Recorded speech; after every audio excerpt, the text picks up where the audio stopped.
تقولوا لمن يقتل في سبيل الله أموات بل أحياء ولكن لا تشعرون. اور وہ لوگ جو اللہ کی راہ میں قتل کیے جائیں انہیں مردہ نہ کہو بلکہ وہ زندہ ہے، تمہیں ان کی زندگی کا شعور نہیں ہے، یعنی کہ تم ان کی زندگی کے بارے میں کچھ سوچ نہیں سکتے ہو. آج شب عاشورہ ہے، اس میں ہم اور آپ بیٹھے ہوئے ہیں. یہ شب عاشورہ کا اصل مقصد جو ہے، اور یہ شب عاشورہ جب آتی تھی، آج تو ہم نے اور آپ نے شب عاشورہ اس طریقے سے منانا جاری کر دیا ہے. یہ وہ شب عاشورہ نہیں ہے جو کربلا کی سرزمین پر منائی گئی تھی.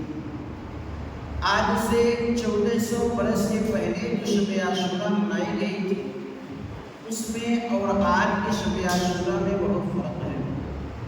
کیونکہ اس وقت جو شب عاشورہ منائی گئی تھی وہ امام حسین علیہ السلام نے اپنے نانا کی شریعت کے مطابق منایا ہے.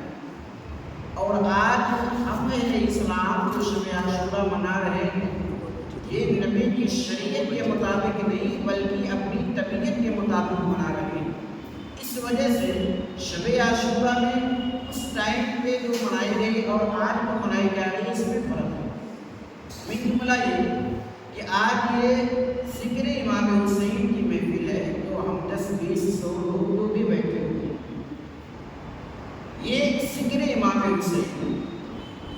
ہم یہ کہتے ہیں کہ ذکر امام حسین اپنے کو سنو، اپنے بچوں کو سناؤ اور بچوں کو تاکید کر جاؤ کہ آنے والی اپنی نسلوں کو بھی ذکر امام حسین کو سناتے ہیں. کیونکہ ذکر امام حسین وہ ذکر ہے جو دلوں کو سکون دیتا ہے. امام حسین کا تذکرہ وہ تذکرہ ہے جو آپ کے دلوں کو مضبوطی دیتا ہے. امام حسین کا ذکر وہ ذکر ہے جو آپ کے خاندان کی زندگی سنوارتا ہے. امام حسین کا ذکر وہ ذکر ہے جو آپ کے آنے والی نسلوں کو مضبوط کرتا ہے. امام حسین کا ذکر وہ ذکر ہے جو آپ کے فکر کو بڑھاوا دیتا ہے. میرے امام کا ذکر وہ ذکر ہے جس نے سنا وہ بھی کامیاب، جس نے سنایا وہ بھی کامیاب، اور جس نے سن کر کے عمل کر لیا وہ بھی کامیاب. یہ ذکر امام حسین ہے. اگر اس کو آپ نے ترک کیا، اس کو چھوڑا، تو یاد رکھنا اللہ کے نبی علیہ السلام نے فرمایا تھا، اے میرے ماننے والوں، میں تمہارے بیچ میں 2 چیزیں چھوڑ کر کے جا رہا ہوں. اگر ان دونوں چیزوں کو تم مضبوطی سے پکڑے رہو گے تو قیامت تو آ جائے گی لیکن تم کبھی گمراہ نہیں ہو سکتے ہو. قیامت آ سکتی ہے لیکن اگر ان دونوں چیزوں کے ریلیشن میں تم رہے، اگر ان دونوں چیزوں کے سمبندھ میں تم رہے، اگر ان دونوں چیزوں سے تم نے دل لگائے رکھا، اگر ان دونوں چیزوں سے تمہاری طبیعت خوش رہی، تو یاد رکھنا قیامت میں سورج طلوع ہو جائے گا لیکن تم کبھی گمراہ نہیں ہوگے. اور اگر ان دونوں چیزوں سے اپنے آپ کو موڑ لیا، اگر ان دونوں چیزوں سے اپنے راستے کو الگ کر لیا، اپنے فکر کو الگ کر لیا، اپنی سوچ کو الگ کر لیا، اپنے کلچر کو الگ کر لیا، اپنے نیچر کو الگ کر لیا، اپنے کیریکٹر کو الگ کر لیا، اپنے رہن سہن کو الگ کر لیا، اپنی بول بات کو الگ کر لیا، اپنی زبان کو الگ کر لیا، اپنی لینگویج کو الگ کر لیا، اپنی زندگی کو الگ کر لیا، تو یاد رکھنا گمراہ ہونے میں تمہیں ذرا بھی ٹائم نہیں لگے گا. اللہ کے نبی نے فرمایا تمہارے بیچ میں 2 چیزیں ہیں، ان دونوں کو مضبوطی سے پکڑے رہنا. صحابہ نے عرض کیا یا رسول اللہ وہ دونوں چیزیں کون ہیں؟ اللہ کے نبی نے فرمایا ایک قرآن ہے جو اللہ کا مقدس کلام ہے، خدا کا حکم ہے، فرمان الہی ہے، اس کو مضبوطی سے پکڑے رہنا، کبھی گمراہ نہیں ہوگے. یا رسول اللہ دوسری کون چیز ہے؟ میرے نبی نے فرمایا دوسری میری اہل بیت، ان سے محبت کرنا، ان سے الفت کرنا. جب تک تم ان کی ریلیشن میں رہو گے، ان سے سمپرک میں رہو گے، ان کے پاس میں رہو گے، ان کے قریب میں رہو گے، تب تک تم گمراہ نہیں ہوگے. یاد رکھنا جس دن تم نے اپنے دامن کو سمیٹ لیا اہل بیت سے یا قرآن سے، اس دن تمہیں گمراہ